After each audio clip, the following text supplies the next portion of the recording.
Monsieur le secrétaire général, je voudrais tout d'abord vous remercier, ainsi que les représentants des Nations Unies qui ont co-organisé avec nous ce programme pour commémorer le génocide perpétré contre les Tutsis en 1994 au Rwanda.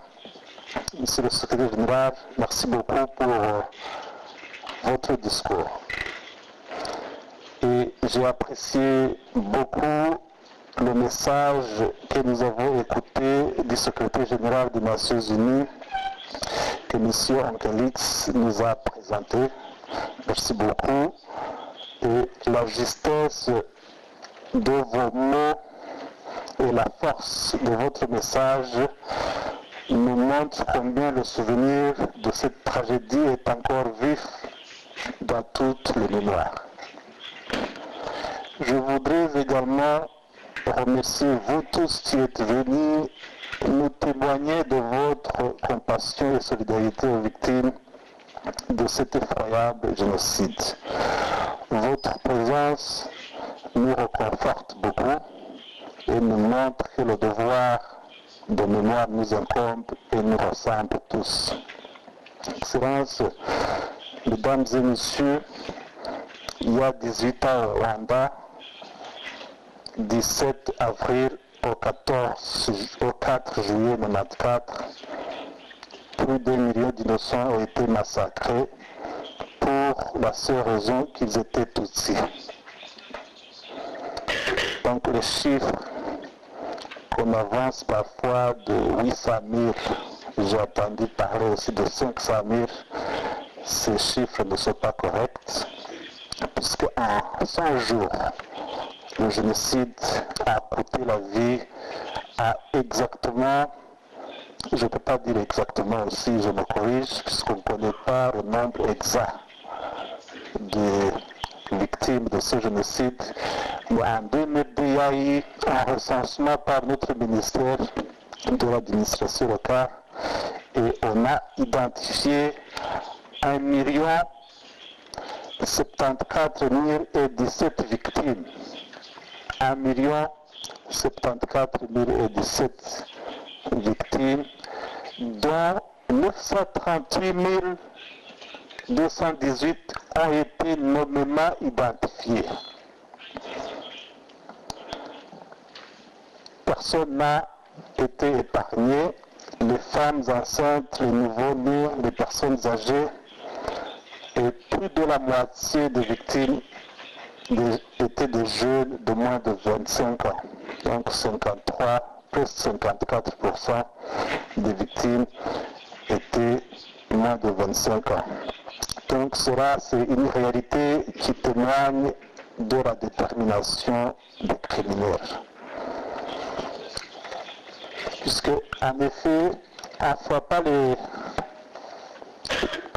vulnérables, les génocidaires ont entrepris un nettoyage ethnique visant l'anéantissement définitif des Tutsis. Et toutes les victimes avaient été désignées à l'avance et la mort a frappé sur tout le territoire en même temps. Le film a montré la partie ouest du pays. Donc le lac que vous avez vu, c'est le lac Kivu, mais ces massacres ont eu lieu sur tout le territoire et en même temps et avec une même violence. Ce génocide avait été longuement planifié aussi, soigneusement préparé et systématiquement exécuté. Jamais le monde n'avait connu un massacre d'une telle ampleur dans un temps aussi court. Les images tragiques de ce crime ont fait le tour du monde. Cette tragédie a été relatée, commentée et filmée en direct sur toutes les télévisions du monde. La communauté internationale a laissé faire. Le génocide des Tutsis est un crime contre l'humanité qui s'inscrit dans l'histoire comme le dernier génocide du XXe siècle. Par l'hommage que nous rendons aux victimes en ce jour, nous portons aussi le témoignage du respect que le monde entier adresse au Rwanda. Comme je l'ai dit, aujourd'hui, nous honorons la mémoire des disparus, mais aussi le courage des survivants, mais aussi le courage de ceux qui ont sauvé les autres. Parce que pour survivre, les rescapés ont dû surmonter une immense peine et un traumatisme sans équivalent. Nous avons suivi avec émotion ce film documentaire. Et nous avons suivi aussi les témoignages forts et émouvants sur le calvaire enduré par les Tutsis du Rwanda. La commémoration du génocide des Tutsis est une occasion pour le recueillement et la réflexion. C'est un temps pour la mémoire parce que l'oubli est un danger, mais c'est un temps aussi pour la vérité, parce que le mensonge est une menace. Excellences, mesdames et messieurs, permettez-moi d'insister sur la valeur de la vérité et de mettre au point une chose: le danger de la négation et de la banalisation du génocide des Tutsis. Alors que les Rwandais partagent aujourd'hui une même lecture du génocide contre les Tutsis, les Rwandais constatent que cette vérité est parfois mise à mal à l'extérieur de leur pays. Nous savons que chaque génocide produit un négationnisme qui a plusieurs manifestations selon le contexte, selon les intentions et selon les audiences.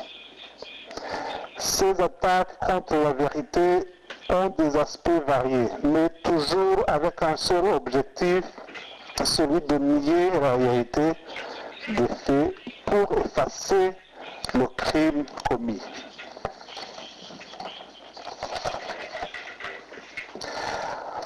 En ce qui concerne le génocide contre les Tutsis, le négationnisme cherche à nier la disparition ou le nombre de victimes pour en effacer la mémoire.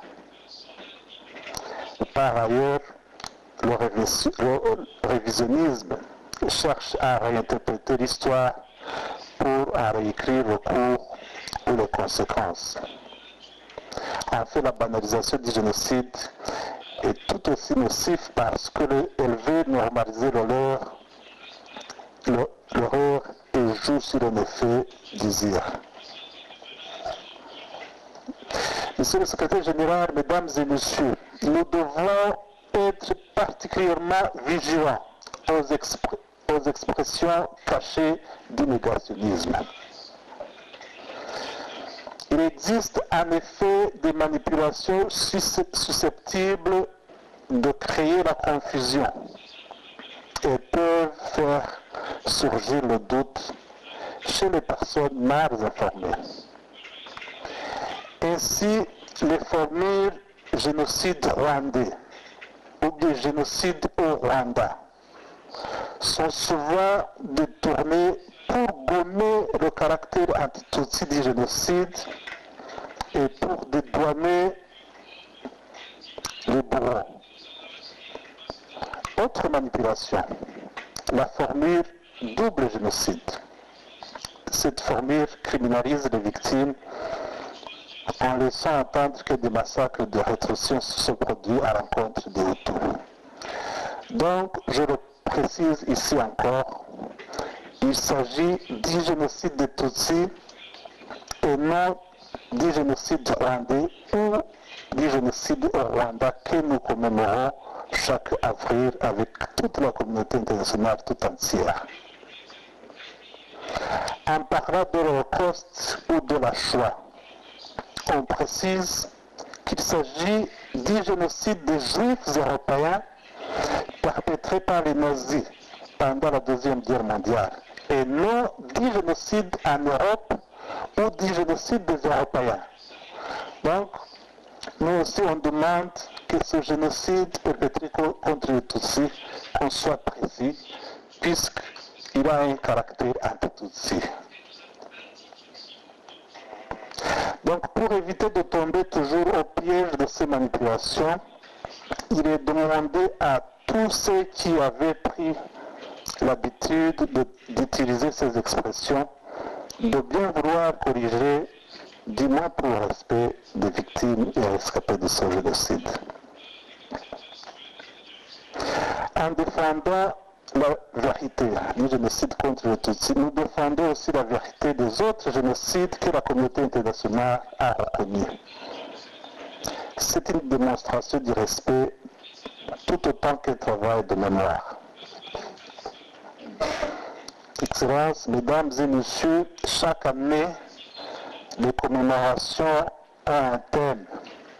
Et le thème de cette année nous invite à tirer les leçons du passé pour construire un avenir meilleur, radieux. Voici les leçons que nous avons tirées de ce génocide.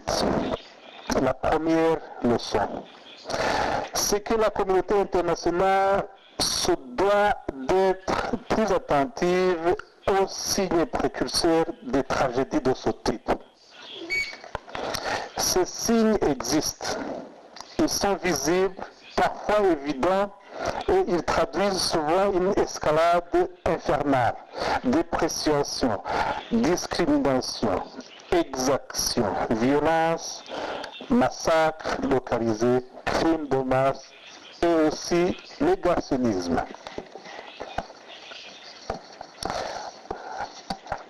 Deuxième leçon, c'est que les Nations Unies doivent renforcer leur dispositif afin d'être plus réactives. 10 casques bleus belges ont été exécutés au Rwanda lors du déclenchement du génocide et leur mort a souligné la carence manifeste de la communauté internationale. Aujourd'hui, outre la nécessité d'anticiper l'escalade de violence, il faut aussi être capable d'être présent et d'agir rapidement. La troisième leçon, c'est que le dialogue doit toujours primer sur la force. De nombreux États sont aujourd'hui déchirés par des luttes fratricides.